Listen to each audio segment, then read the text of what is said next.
We have David Shulhof today, founder and CEO of the Global Music Industry ETF.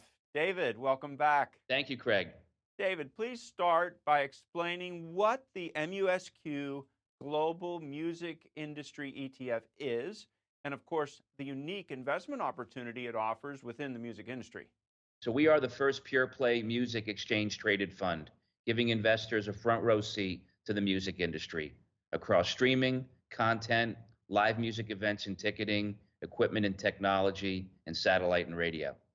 You have a deep background, David, in the music and entertainment industry. And now, what inspired you to create the MUSQ Global Music Industry ETF? And how does it leverage that extensive experience in the sector that you've built up? So I've been investing in the music industry for over 25 years across different publishing companies, record companies, live music companies. About 2 years ago, I recognized there was not a liquid and convenient way for retail investors to get exposure to the whole global music industry. So I put together a fund that would capture all of these companies globally. David, as you just mentioned, the Global Music Industry ETF includes companies from a variety of segments within the music ecosystem, from streaming to live events to music technology. How do you decide which companies or segments to include? So the eligibility requirements are such that all the companies have to generate more than 50% of their revenues from music, or they have to be a top five player in either streaming or content or live music events or equipment and technology. Approximately half the holdings in the fund are domestic and half the holdings are international equities. Now, David, according to the Goldman Sachs Music in the Air report, the music industry is projected to grow at a compound annual rate of 7.6% from 2024 to 2030. What are the key drivers of this growth, and how is the Global Music Industry ETF strategically positioned to leverage these opportunities? So if you read the Goldman Sachs report, streaming is a big driver of this growth. 84% of all music consumption in the United States is dominated by streaming, and that's growing at 10 to 15%. Live music is up 10 times from COVID. That's growing at approximately 25%.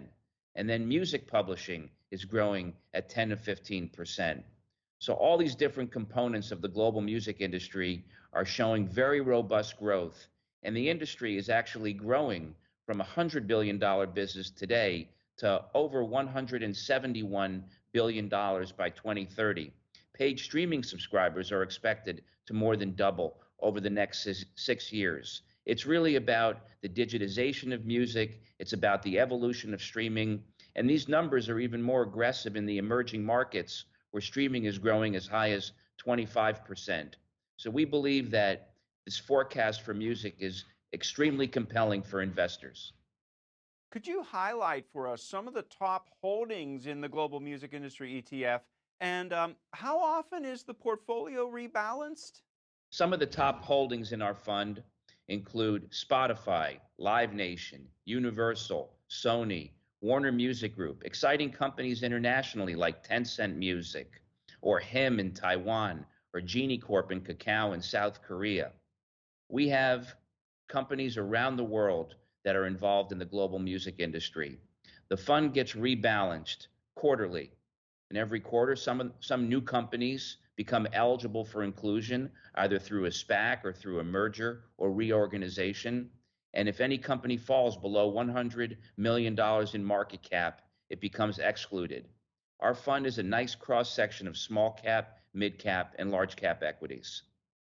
David, to wrap up, what is the essential value proposition? Why should investors consider adding the Global Music Industry ETF to their portfolio right now? Music today is extremely undermonetized. It's extremely undervalued. Music is cheap compared to what you pay for other streaming services like Disney or Hulu or HBO Go or Netflix.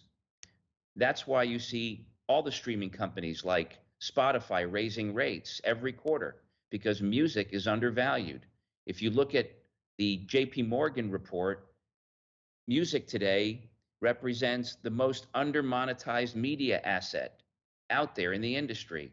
So we believe all these streaming companies will continue to raise rates, which will continue to provide additional revenue streams to all the record companies and music publishing companies.